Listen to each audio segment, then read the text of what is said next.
Selamat pagi sahabat-sahabatku sekalian. Ketemu lagi dengan saya, sahabat Anas. Sebelumnya Bismillahirrahmanirrahim. Alhamdulillahirrahmanirrahim. Syukur alhamdulillah kita aturkan pada Allah Subhanahu wa taala karena atas limpahan rahmat hidayahnya, keridhaannya, sehingga pagi ini kita masih bisa beraktualisasi diri untuk menghambakan diri kepada Tuhan terus semesta alam. Yang selanjutnya sholawat serta salam senantiasa kita aturkan kepada Nabi Allah Muhammad SAW, yang semoga saja kita termasuk umatnya kelak di yaumul qiyamah, amin ya rabbal alamin. Untuk hari ini tema diskusi kita yaitu terkait dengan filsafat ya. Menarik, ini filsafat itu satu kajian yang sangat menarik. Dan ini kita temanya pada fokus pada macam kebenaran dalam filsafat.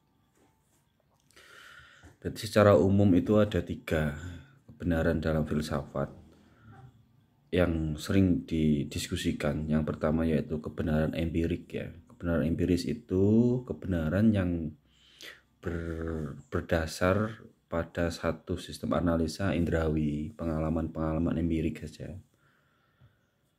Yang selanjutnya yaitu kebenaran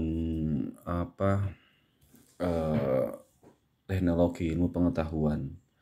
Itu kebenaran yang dimana itu rujukannya adalah hasil riset dan pengetahuan dan berbasis data dan fakta. Selanjutnya yaitu kebenaran metafisis. Metafisis itu kaitannya dengan hal-hal beyond the nature. Jadi sesuatu yang di luar nalar dan akal kita, dimana biasanya kebenaran metafisis ini sumber dari kebenarannya adalah berdasarkan wahyu atau sesuatu ajaran yang diturunkan dari yang dia yakini sebagai Tuhan yang Maha Esa. Baik, coba kita langsung memberikan satu pemahaman lewat contoh aja.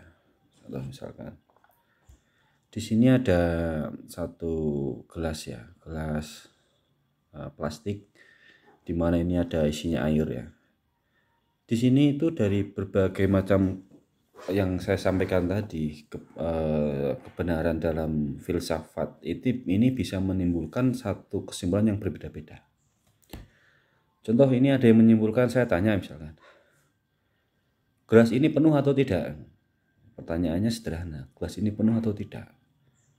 Tapi ketika nanti dipandang dari sudut pandang filsafat, kebenaran filsafat yang lain tadi, yang di awal tadi, itu kesimpulannya akan berbeda. Misalnya ada yang menjawab, itu gelasnya tidak penuh itu. Karena saya lihat airnya hanya seperempatnya saja.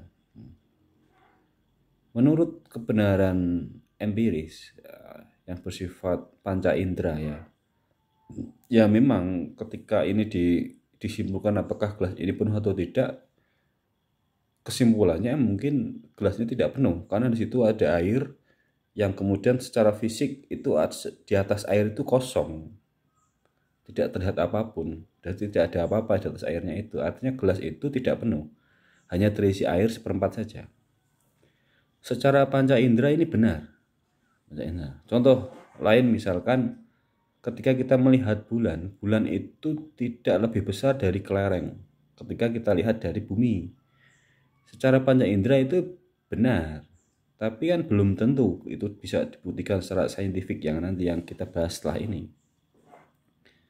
Jadi apa yang kita lihat itu terbatas saja. Yang kesimpulan kebenaran yang berdasarkan indrawi itu hanya terbatas berdasarkan apa yang bisa dirasakan oleh panca indera dan pengalaman-pengalaman fisik. Terus kemudian ketika ini dipandanglah dari sudut kebenaran pengetahuan scientific ya, knowledge, ini bisa disimpulkan bahwa sebenarnya gelas ini penuh, tidak ada ruang sama sekali. Loh, kok bisa begitu? Ya, karena sebenarnya ini dari gelas ini, di sini ini toh, ini itu sebenarnya penuh, tidak ada ruang sama sekali, karena di sini ada partikel air dan partikel udara yang dimana itu saling terhubung dan tidak ada ruang yang kemudian ada di sini. Jadi sebenarnya ini penuh, ini tidak kosong ini. Jadi ini gelas ini sebenarnya adalah penuh, karena di situ penuh dengan partikel-partikel air dan partikel-partikel udara yang saling terhubung. Di situ ada yang namanya kohesi adhesi, itu yang kemudian kita ketahui teori dalam ilmu pengetahuan alam itu, teori dasar waktu saya belajar di SMA itu. Artinya kesimpulan yang kedua itu berbeda, menyimpulkan secara saintifik bahwa gelas ini penuh. Gelas ini penuh. Karena alasannya itu tadi, di situ karena dia sudah memahami susunan partikel air, partikel gelasnya. Jadi ini gelasnya ini juga punya partikel nih. Ini kan zat padat ya. Terus kemudian partikel udara ini. Itu sebenarnya semua partikel yang ada di situ saling terhubung sehingga tidak ada ruang sama sekali untuk dikatakan gelas itu kosong. Maka kemudian kesimpulan yang kedua ini penuh. Selanjutnya ketika itu dikaji dari sudut pandang metafisis, ketika kita tanya ini gelas penuh atau tidak misalkan, terus ada yang jawab misalkan ini tidak, itu sebenarnya tidak ada gelas, yang ada itu hanya Tuhan saya. Jadi ketika dia melihat satu benda, dia tidak melihat benda itu, tapi melihat siapa yang membuat benda itu, asal mula eksistensi benda itu asalnya dari mana gitu loh.